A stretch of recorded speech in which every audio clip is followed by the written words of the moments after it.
ఎస్ఎల్బీసీకి సంబంధించి నేను ఇదివరకే చెప్పినట్లు గతంలో మేము చాలాసార్లు చెప్పినాం. కేసీఆర్ గారు సాక్షాత్తు పవర్ పాయింట్ ప్రజెంటేషన్ ఇచ్చినారు రాష్ట్ర ప్రజలకు అర్థమయ్యేటట్లు. నీళ్ళు ఇచ్చే విధానం అది కాదు, నీళ్ళు ఇవ్వదలుచుకుంటే ఈ పద్ధతులు ఇవ్వాల్సి ఉంటుందని చెప్పినారు. మరి అలా మీరు ఎప్పుడు ఏ ప్రాజెక్టులు మొదలుపెట్టినా సమైక్య రాష్ట్రంలో కాంగ్రెస్ కానీ టీడీపీ కానీ సమైక్య పాలకులుగా ఉండేవాళ్ళు ఎవరు మొదలుపెట్టినా ఏ ప్రాజెక్టు యొక్క ఫలితం మీరు 3-4 సంవత్సరాలలో ఇచ్చినటువంటి దాఖలాలు ఎక్కడా లేవు. పక్కల సున్నా పెట్టి 30 ఏళ్లకో 40 ఏళ్లకో ఇచ్చినారు. మీరు 3-4 ఏళ్లకు ఫలితాలు ఇచ్చి సాగునీటి వసతి కల్పించి ప్రజలకు సాంత్వన ఇవ్వాల్సింది పోయి 30-40 ఏళ్ల కాలం పాటు తెలంగాణ ప్రాజెక్టులను సాగదీసింది. మీరు ఈ అనుభవంతోనే ఈ చేదు జ్ఞాపకాలతోనే ఎస్ఎల్బీసీని మీరు ఇవ్వరు, ఎన్నేళ్ళైనా ఇది ఇంతే అని చెప్పినాం. అనుకున్నట్లే 20 ఏళ్ళు దాటిపోయింది. మరి అలా ఒక అద్భుతమైనటువంటి కాళేశ్వరం ప్రాజెక్టును కట్టి 3 ఏళ్ల లోపల 38 లక్షల ఎకరాలకు సుమారు 40 లక్షల ఎకరాలకు నీళ్లు ఇచ్చేటువంటి ప్రాజెక్టును వేగవంతంగా పూర్తి చేసి ఫలితం ప్రజలకు ఇస్తే ఎక్కడ లేని ఏడుపు ఏడుస్తున్నారు ఆ రోజు నుంచి ఈ రోజు వరకు. మరి ఈరోజు ఒట్టెం పంప్ హౌస్ మునిగిపోయినా, సుంకిశాల గోడ పడిపోయినా, ఇంకో ప్రమాదం జరిగినా కేంద్ర ప్రభుత్వం ఎన్నడూ కూడా స్పందించదు. ఆ పార్టీకి సంబంధించిన వాళ్ళు కూడా ఎప్పుడు స్పందించరు. ఏ రకమైన కమిషన్లు వేయరు. ఏం ల్యాబ్స్ జరిగింది, ఏం లోపం జరిగింది అనేటువంటిది ఏం చేయరు. ఇవాళ ఎస్ఎల్బీసీలో కూడా ఈ లోపం జరిగితే ఏం జరిగిందని కమిషన్ ఎందుకు వేయలే?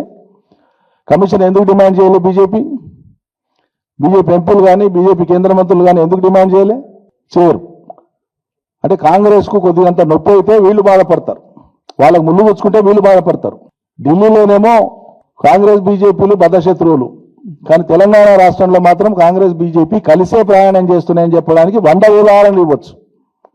కొత్తగా ఇవ్వాల్సింది కాదు, 100 ఉదాహరణలు ఇవ్వచ్చు. మన కళ్ళ ముందు ఉన్నాయి.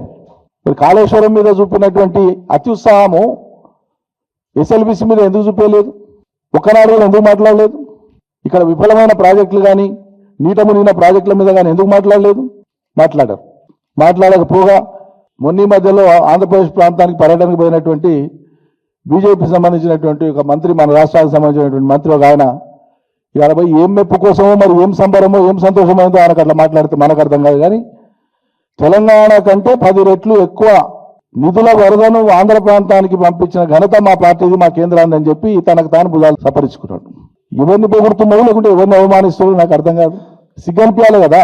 తెలంగాణలో ఒక ప్రాజెక్టు కోసం కూడా 10 రూపాయలు తీసుకొచ్చేటువంటి పరిస్థితి లేదు. దానికి తద్భిన్నంగా ఆంధ్ర ప్రాంతానికి అవసరమైన నిధులు ఇస్తున్నాం, కేంద్ర ప్రభుత్వం మాకు అందరు సమానమని మాట్లాడితే అర్థం ఉంది. తెలంగాణ కంటే 10 రెట్లు ఎక్కిస్తున్నాం ఏడవనికే సిగ్గనిపించదా? ఈ ఆత్మాభిమానం లేదా కొద్దిగానే? తెలంగాణ కంటే అనేటువంటి మాట ఎట్లా వస్తుంది? ఏ నోటి నుంచి వస్తుంది మీకు? ఏం స్ప్రే ఇది? ఏం రాజకీయ అవగాహన ఇది? క్షమాపణ చెప్పాలి తెలంగాణ ప్రజలకు బండి సంజయ్ గారు ఇట్లా మాట్లాడినందుకు.